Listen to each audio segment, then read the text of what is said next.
Hi everyone. My name is Jessica Katz, and as you just learned, I am an attorney. I, like every other law student in the country, got into law school on my promise that I would change the world, which is a noble goal, but a very unfinished one. It's just too big for any one person to say they're going to change the world, so I accepted that I would probably only change one small part of the world, and that would be plenty. But choosing my one small contribution to humanity proved to be just as challenging as actually changing anything. By my third year of law school, I had drifted from pursuing international human rights law to adoption and family law to becoming a corporate attorney and just donating all my money to charity. I had moved on to becoming a prosecutor when I met Blair, who was interning with me in the Domestic Violence Division of the Maryland State's Attorney's Office. For her school requirements, Blair was starting an organization that would find temporary homes for the pets of domestic violence victims. She explained to me that 70% of women entering domestic violence shelters report that their abusers have threatened, injured, maimed, or killed the family pet as a way to terrorize or control the victims. As somebody who is very interested in helping with domestic violence myself, and somebody who absolutely adores animals, I had the same reaction to hearing this that most people have when I tell them now. Why haven't I thought of this before? They say that you never choose your pet chooses you. As it turns out, the same was true with my cause. I worked with Blair for the next few months between then and when I took the bar exam. But once the bar exam was behind me, I was still thinking about this issue, months later. Thousands and thousands of families are facing domestic violence every day, and their pets are faithfully enduring their abuse with them. As a result, almost 60% of domestic violence victims stay with their abusers rather than leave behind a pet that has given them nothing but love. I think that love like that should be given a place to flourish. I started researching, and I found that the link between domestic violence and animal abuse is a huge problem nationally and internationally. I also learned a few very important things about my adopted hometown here in Chicago. One, this is a very pet-friendly city.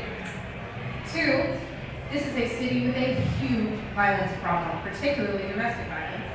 And three, there are no domestic violence shelters in Chicago or in the entire state of Illinois that will accept pets. And there are very few resources dedicated to the link between domestic violence and animal abuse. So Chicago seemed like a perfect place to start, and why shouldn't I be the one to start it? To form the Safe Haven Network, I developed partnerships with animal shelters here in Chicago and in the neighboring suburbs that provide emergency temporary boarding for pets of domestic violence victims who want to go to a shelter but won't leave their pets behind. With their help, we've helped 2 families escape domestic violence with the peace of mind that their pets are safe too. A great idea is a great start, but it's not enough. You need the right tools and the right skills to turn your great idea into everything it can be. This is the part that scares some people off the path, but it really shouldn't. You are not the only person who thinks that yours is a good idea.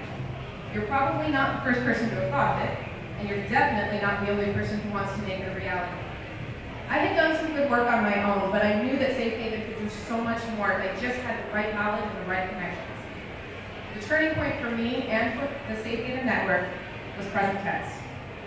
PresenTense is the beginning entrepreneur's all-inclusive DIY kit. They connected me with people who know domestic violence, who know the social innovation field, and most importantly, people who know how to start a business. They walked me through the necessary steps to starting a sustainable business. They gave me opportunities to present the Safe Haven Network to the community, to people who want to help me and want me to succeed. It's an intense curriculum with an overwhelming number of opportunities. And if you make the most of that program, what you get is a strong foundation on which to build your great idea and take it to the public with a clear vision, a solid plan, and a fire in your soul. Now, the Safe Haven Network is undergoing a change.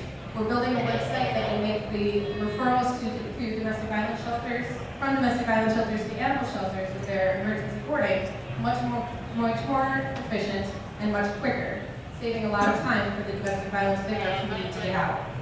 We're developing a fantastic board of directors and an even better young professionals board to help us plan the events that we need to get our name out there and get our cause to the streets. People have commended me for being so brave to start my own organization, but I don't think I'm being brave. I just think I'm being honest with myself. I'm not drifting anymore. I've found my purpose, or rather, I've accepted the purpose that found me. I work on Safe Haven on the side while I'm on the side of a full-time job, and every day I experience what I can only describe as divine exhaustion. At the end of the day, I can't possibly move another inch, and all I want to do is something more for Safe Haven.